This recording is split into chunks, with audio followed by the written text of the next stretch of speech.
It is true that Djokovic had several seasons in which he achieved more victories and lifted more trophies. However, this year can be included among the most successful in his rich career.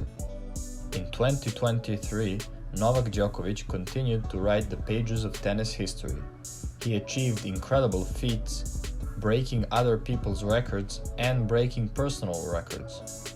All those successes are even more important when you consider that Novak is 36 years old and that he often plays against players who are almost twice as young as he is. He started this season at the ATP 250 Series tournament in Adelaide, where he won his first trophy in 2023 by winning the final over Sebastian Korda. This tournament was a real prelude to the most important competition in that part of the season, the first Grand Slam tournament in Melbourne.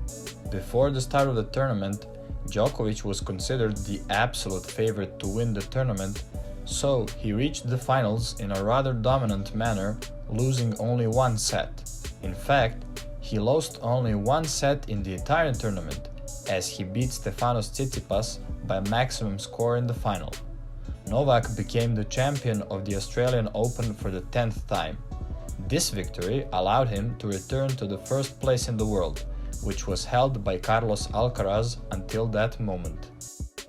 A few weeks later, Djokovic starts the 378th week at the head of the ATP list, thus breaking the absolute record in the men's and women's competition held by the German tennis player Steffi Graf. The first tournament for Novak after winning the Australian Open was the ATP 500 series in Dubai. Djokovic got 3 victories in a row at this tournament, meaning 15 victories in a row since the beginning of the season, but he was stopped in the semi-finals by Daniil Medvedev. Due to the well-known situation, Novak was still banned from entering the USA. And because of that, he missed the first 2 Masters of the season, Indian Wells and Miami. The first Masters of the year in which he participated was also the beginning of the season on clay.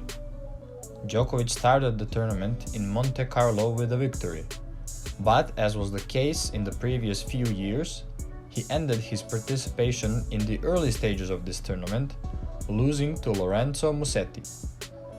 A similar scenario happened at the ATP 250 Series tournament in Banja Luka, where Novak won his first match, only to be defeated by his compatriot Dusan Lajovic in 2 sets.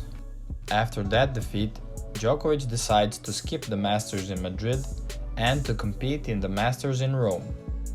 Novak did not manage to find his best game on clay in this tournament either, and lost in the quarterfinals to the young star or superstar Holger Rune.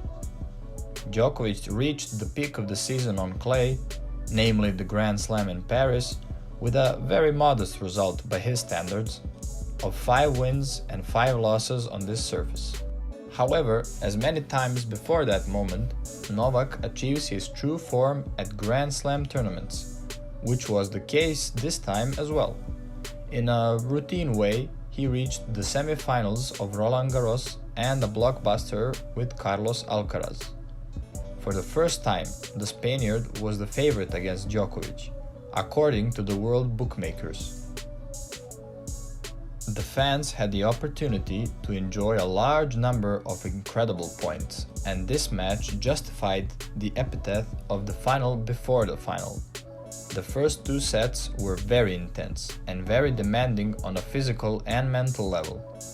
The players entered the 3rd set with a tie. At the beginning of the mentioned set, Alcaraz started having physical difficulties, meaning he started to get cramps in the right calf. The cause was the great pressure and nervousness he felt due to the importance of the match. Djokovic expertly took advantage of the opportunity and won the 3rd and 4th sets with an identical score of 6-1 and qualified for another Roland Garros final. In the match for the trophy, Novak defeated Casper Ruud with the maximum score. It was the 23rd Grand Slam title for the Serbian tennis player, with which he overtook his great rival Rafael Nadal, who has 22 trophies from the biggest tournaments. After this historic success, Djokovic was the absolute favorite at Wimbledon, where he did not experience a defeat for an entirety of 6 years. He had 4 titles in a row and a streak of 31 victories. Novak won the title match at the 3rd Grand Slam and a new duel with Carlos Alcaraz without major problems. After 5 very uncertain and exciting sets, the younger tennis player takes the victory and the first trophy. Djokovic was, as usual, chasing history. He was attempting to become only the 3rd man in the Open era to win 5 consecutive Wimbledon titles, and only the 2nd to win 8 in all. Also, he was trying to keep his hopes of winning a calendar Grand Slam alive. This was followed by an American tour and a performance at the Masters in Cincinnati. In a very dominant way, Novak reached a new final and another duel with his now great rival Alcaraz. Even this duel could not pass without drama and excitement. Djokovic lost the first set with 7-5 to make a turnaround by winning the next 2 sets in tiebreaks.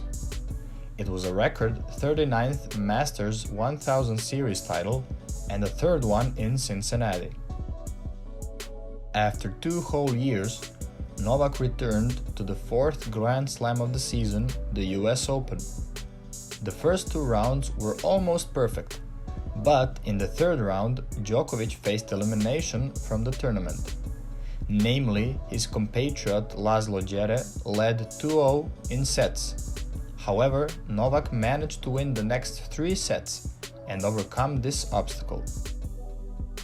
In the next 3 matches leading up to the finals, Djokovic had no problems. They were very convincing victories against quality opponents.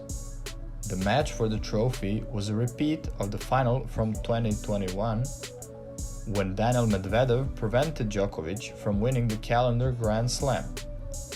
This time, however, Djokovic wins the final with 3-0 in sets and reaches the record 24th Grand Slam title of his career. It is evident that this season Djokovic was very careful about the schedule of the tournaments he would play, due to the stage of his career, meaning he is getting older. For this reason, Novak decided to take a longer break after winning the US Open and missed the tournaments in which he usually participated. The next tournament he played was the Masters in Paris. It was expected that after a somewhat longer break, Djokovic would not be in his best form. But even with that being the case, he managed to achieve a record 40th title in the Masters 1000 Series tournaments and 7th title in the Paris Bercy. At the very end of the season, Djokovic participated in the final tournament in Turin. In the group stage, Novak achieved 2 victories over Hurkacz and Rune, while he lost to Jannik Sinner in a dramatic match. This participation was enough for Djokovic's placement in the semifinals and a new duel with Carlos Alcaraz. Novak defeated the 2nd tennis player in the world in a very dominant manner with a score of 6-3 and 6-2, and advanced to the 9th final of the final tournament. The final brought a new duel between Sinner and Djokovic only 5 days after the previous match. This time, the world's #1 tennis player emerged victorious from the match with 6-3, 6-3, and won a record 7th title at the final tournament. Djokovic finished this incredible season with 7 trophies, 3 of which were Grand Slam titles. Novak achieved 55 wins and only 6 losses. For the 8th time in his career, he ends the year at the top of the ATP list and is the first in the history of tennis to spend at least 400 weeks as the best tennis player in the world. So, what do you think? Is this the best season in Novak Djokovic's career? Will he repeat these successes in 2024? Let us know in the comments below. See you in the next video. Bye!